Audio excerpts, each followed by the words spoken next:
This is Storm Watch, a WENY special presentation, brought to you by Simmons Rockwell.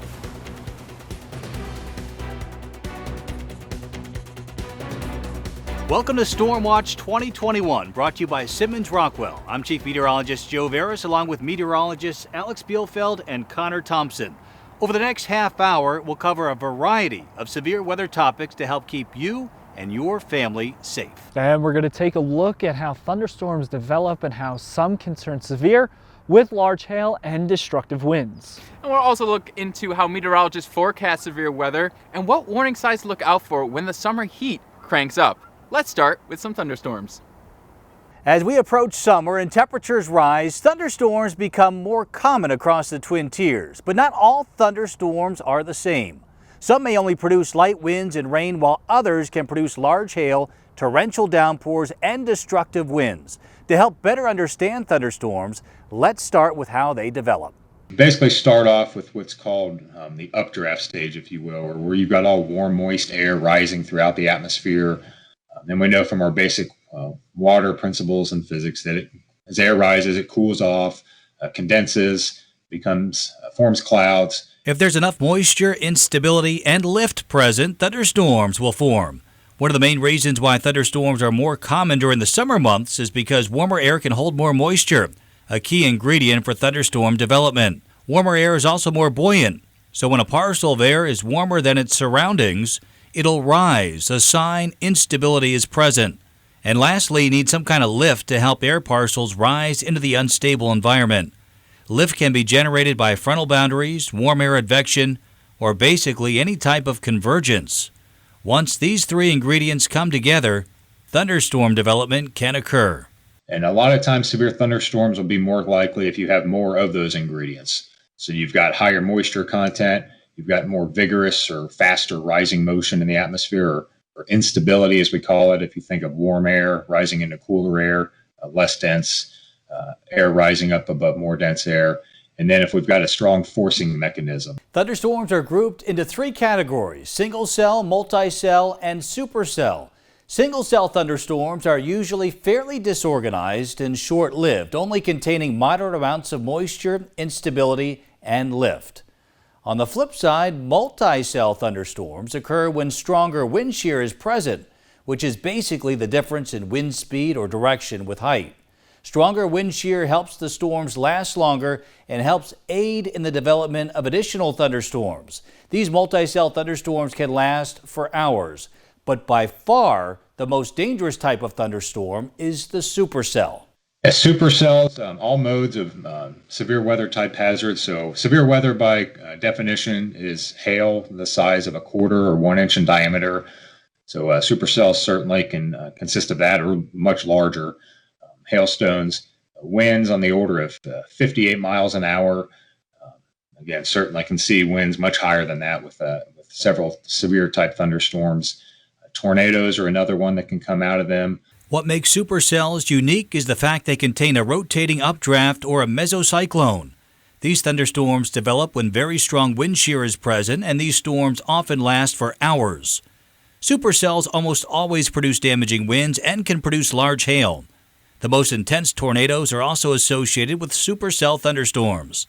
So while all thunderstorms are considered dangerous because they contain lightning, the hazards associated with storms can vary significantly. Meteorologists analyze atmospheric conditions to help determine what type of thunderstorms are expected in a given day, which in turn helps determine the severity of the potential risks involved. Here in the Twin Tiers, we're no stranger to thunderstorms during the summer, some of which can turn severe. Those types of storms can cause wind damage, large hail, and even tornadoes. But more often than not, the biggest threats are damaging wind gusts and hail. But how does hail form and how large can it get? As thunderstorms grow, they have what are known as updrafts and downdrafts, which are created by the rising and sinking of air. Now, high up at a cumulonimbus cloud, there is a point at which the temperature drops below the freezing mark, known as the freezing layer.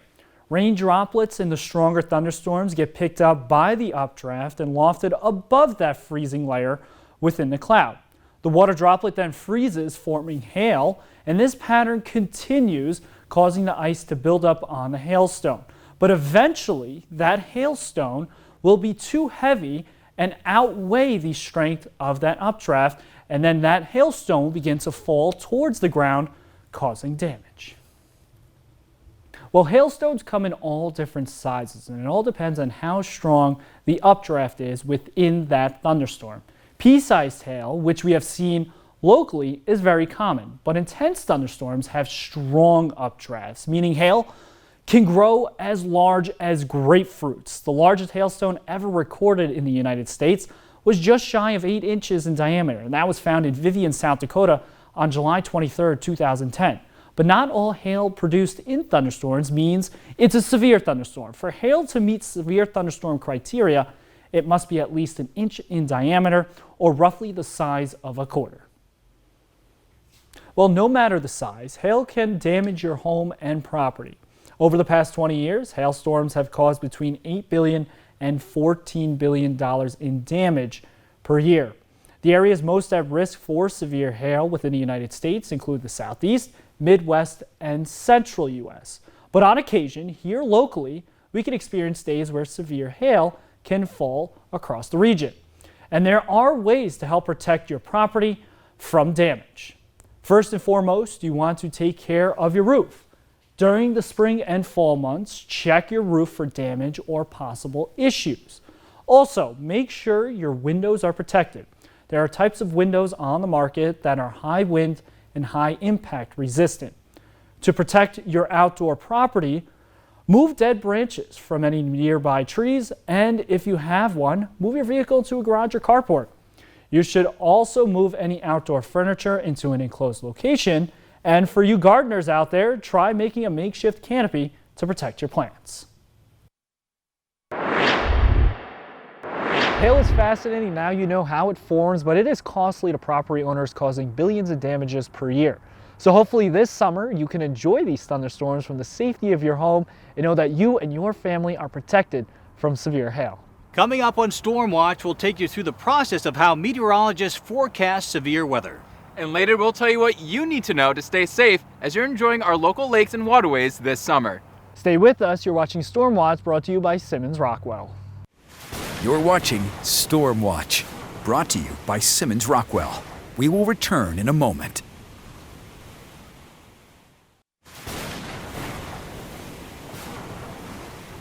The summer months are known for their warm temperatures. But during these months, severe weather is at its peak. So how do we forecast it? It's very complex, but let's take a look behind the curtain at one way we forecast severe weather. Thunderstorms, tornadoes, flash flooding. All these severe weather events are at their peak here in the Twin Tiers during the summer months. And when the weather gets bad, you get watches and warnings. But how do meteorologists forecast severe weather events before they happen? Well, there are multiple different ways forecasters predict severe weathers well in advance. One way is using the weather models they use in everyday forecasting. Another way, and the one I am focusing on, is what we call a skew T. Now, what is a skew T? Basically, it's a diagram that is used to plot upper-level observations. Now, these observations are obtained by using weather balloons launched at 8 a.m. and 8 p.m. or 7 a.m., 7 p.m. in standard time. Forecasters use this to predict severe weather by looking for a few things: CAPE, SIN, and CAP. So what do these terms exactly mean? CAPE stands for Convective Available Potential Energy. In plain terms, it describes how unstable the atmosphere is and how quickly the air rises. To find out CAPE on a skew T, meteorologists calculate it by finding the area above the cap. Now, SIN is the opposite of CAPE. SIN stands for convective inhibition, and this means, in simple terms, the amount of energy that prevents an air parcel from moving. This is calculated the same way CAPE is, except it's the area under the cap, and it's always negative. So what is a cap? As the air moves up in the atmosphere, it cools down, and as long as the air continues to cool down, the air will continue to rise. However, sometimes the air warms as it goes up, leading to what is called a cap. When this occurs, the air can't rise anymore and is stuck below that said cap. But the cap can be broken as the surface continues to warm, and once that happens, storms can begin to form. And one way to think about this is to imagine a pot of boiling water. When the lid of the pot is on, the energy is contained to just the pot. But when the lid is removed, all the energy is released and then goes into the atmosphere, causing it to become unstable. All right, thanks a lot, Connor. And one of the types of severe weather that we have to forecast here in the Twin Tiers occasionally are tornadoes. Now, generally speaking, New York State averages about 10 tornadoes every year, and Pennsylvania averages 15. Occasionally, the tornadoes will impact us locally here in the Twin Tiers, and they could occur at any time of the year. Back in 2016, a tornado actually touched down in Bradford County, not far from Wyalusing, in the month of February. And of course, we all remember 2012 here in downtown Elmira with that EF1 tornado touching down in the month of July. But does terrain play an impact on tornado development? Yeah, we learned last year that our terrain locally, although it is very hilly and mountainous, can play a big role in the formation of spinning thunderstorms. Now, they can also hurt the rate at which thunderstorms spin, but they can also help, especially in the valley locations. You get that wind to channel within those valleys. They're going to help spin that cloud or that supercell a little bit faster and help produce the possibility of a tornado for us locally. But a lot of people get confused between the differences of watches and warnings. Connor, what are the differences? So a watch just means conditions are favorable for tornado development within a few hours, and that just gotta keep an eye on the sky for that. But when it goes to a tornado warning, that means tornadoes are imminent and you need to take immediate cover. Now, 76% of the time it's about an EF0, EF1, only 1% of the time is it a severe EF4 or EF5. All right, thanks a lot, Connor. Well, there's actually a weather threat that can be more serious and dangerous than thunderstorms and hail, and something you can't see. As we head into the summer, the Twin Tiers is seeing warmer and sunnier days. And if we're not careful, temperatures can turn dangerous, leaving the threat of heat stroke or heat exhaustion. Well, in 2019, 63 people died due to heat-related causes in the United States, and that's according to the National Oceanic and Atmospheric Association. That's more than hurricanes, tornadoes, and lightning combined. Over the past 10 years, heat has been responsible for over 100 deaths per year, and the 30-year average is over 130 deaths. So let's dive into the symptoms between heat stroke and heat exhaustion and how you and your family can stay safe and enjoy the outdoors this summer. Symptoms of heat exhaustion include becoming faint or dizzy, excessive sweating, cool, pale, and clammy skin, rapid or weak pulse, as well as muscle cramps. Now, people who suffer from heat stroke experience a throbbing headache, no sweating at all, red hot and dry skin, rapid and strong pulse, and they may even lose consciousness. This may result in death if someone doesn't get urgent medical attention right away. So how can you and your family stay safe in the summer while being out in the heat? Let's dive into the tips. Well, first and foremost, always drink plenty of fluids, including water. Also, wear light clothing and avoid strenuous activities during the peak heat of the day. Wear sunscreen, never leave pets or children in a closed vehicle, and always check up on elderly neighbors and family when possible. Well, we all want to enjoy the outdoors during the summer, as we should. Just utilize these tips and monitor your symptoms, and this year you and your family can enjoy the weather and stay safe. Thanks a lot, Alex. As the temperatures heat up, many of us will head out to the area lakes or maybe even right here along the Chemung River to enjoy a day out on the water. But before you venture out, it's important to be aware of the weather forecast. We'll tell you what you need to know to stay safe. Then later, we're going to take a look at how the upcoming hurricane season could impact the Twin Tiers. You're watching Stormwatch, brought to you by Simmons Rockwell.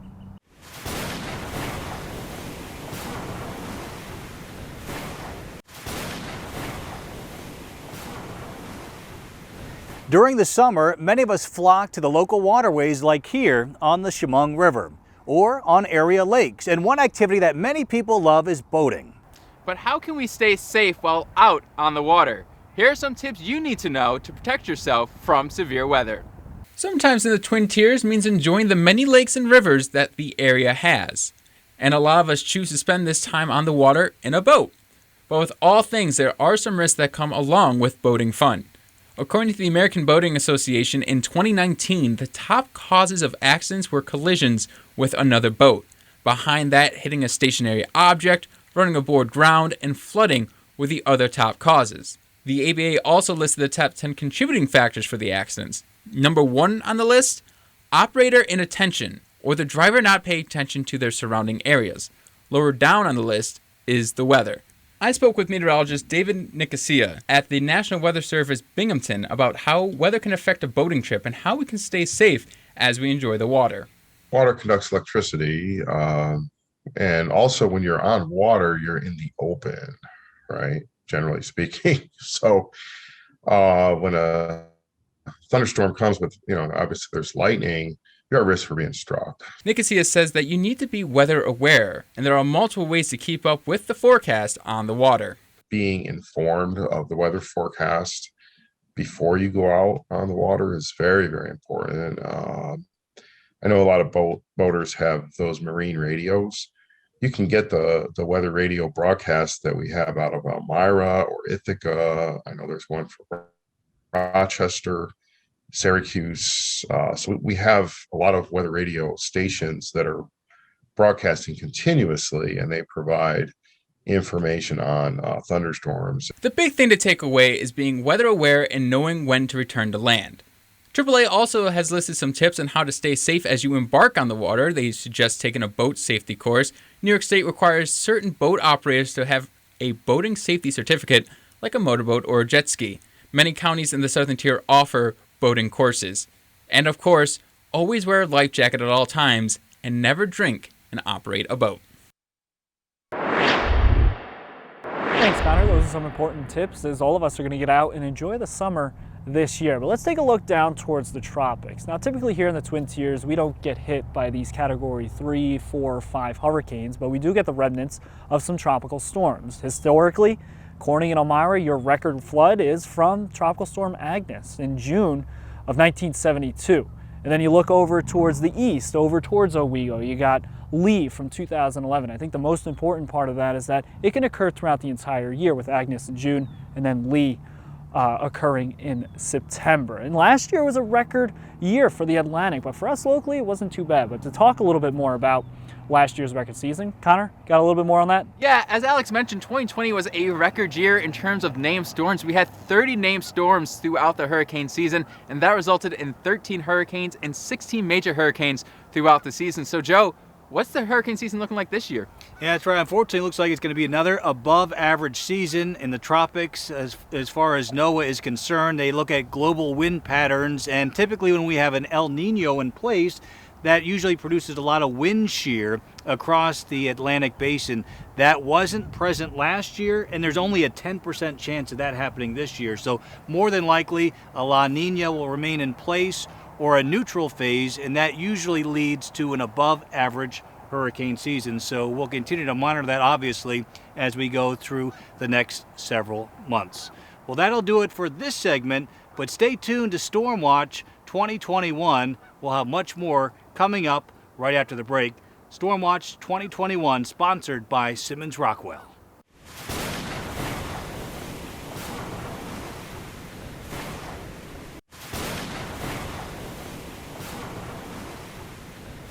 Well, welcome back. We hope you enjoyed this year's edition of Storm Watch. We've covered a variety of topics this past half hour, and we hope you've learned a bit along the way. It's important to stay weather aware through the severe weather season, and you can always count on the WENY First Warning Weather Team to keep you ahead of any impending weather.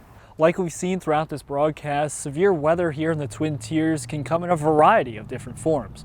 We've discussed what's necessary for ordinary thunderstorms to turn into supercells. We've also talked about how some of the more intense storms go on to produce some destructive hail. And we also took you through the process of forecasting severe weather and what meteorologists look for when forecasting strong storms. It's important to remember that you can rely on the WENY News app for specific weather information, not only during the severe weather season, but also throughout the year. All right, thank you, Connor, and thank you very much, Alex, and thank you for watching Storm Watch 2021, brought to you by Simmons Rockwell. This has been a WENY special presentation, Storm Watch, brought to you by Simmons Rockwell.